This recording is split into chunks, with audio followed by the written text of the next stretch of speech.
What you've just witnessed was an animation showcasing the gait, depth, and complexity icons and what they truly do. It also showcases how they can be applied to other things than just written work and notes. Now I'd like to welcome Kyle Knock to the stage.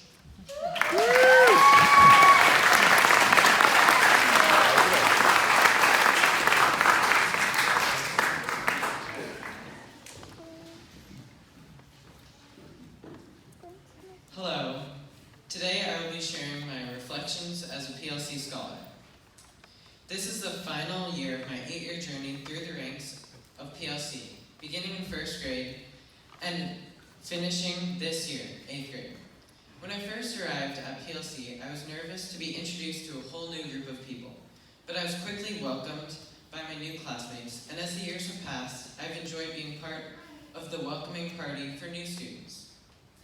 As an experienced scholar of PLC, I have become extremely familiar with the rigor and depth of knowledge required to be successful, and I'm sure all of you have become familiar with this as well. Whether it be the students experiencing the challenging environment firsthand, or the parents who, when your kid asks for help with their new math, need to acknowledge that they would prefer to wash the dishes or clean the bathrooms. And even the teachers put so much effort into creating rigorous lessons must cringe ever so slightly at the challenge of grading 50 papers that, much to your dismay, are all 5 pages despite the 3-page limit. Now, this all makes sense when you read the mission statement of PLC.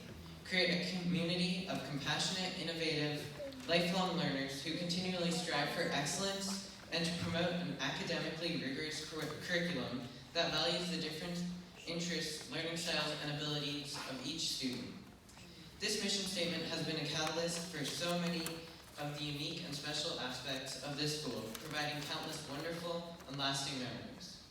Some of these were the Victorian Era Project, where an attempt was made to convince boys to dance with girls, ending in chaos and minimal real dancing. The Giver Party, and the trip to Catalina. Next time when someone warns us not to bring any food into the wilderness, we should probably take them seriously or be prepared to share with all of Earth's creatures. These were all extremely memorable times that required a lot of work to prepare for, but made lessons exciting and interesting. These and many other projects were opportunities to apply our knowledge and show that we understood specific subjects and were capable of organizing, using, and showing what we learned in ways other than simply creating presentations or essays. This leads me into the next ideal that PLC excelled in teaching, which is making connections.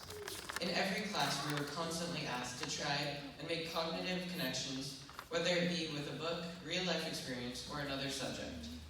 At times, formulating these connections could seem extremely tedious, but they always ended up having a positive outcome. Relationships are very helpful when we are learning because they help us as students create neural connections and apply all of our abilities. If someone is very interested and knows a lot about a certain sport or subject, this person can create a connection relating these concepts. This creates an indelible link between the academic concept and your favorite sport. This can also add to the enjoyment of a lesson because they add an element of fun and creativity that isn't present in only creating a presentation. The downside to this method is that now every time I see Lionel Messi score a goal, I recite the Pythagorean theorem. But I'm sure he'll retire soon.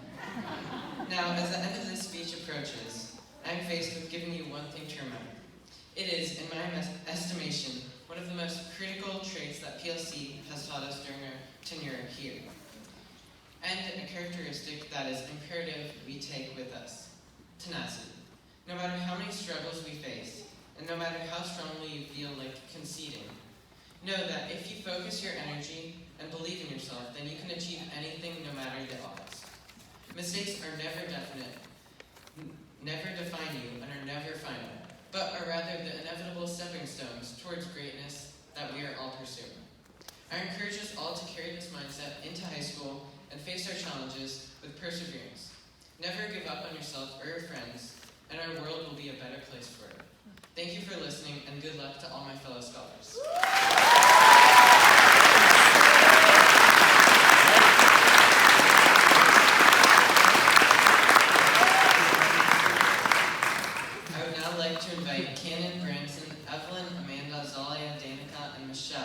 up to the stage.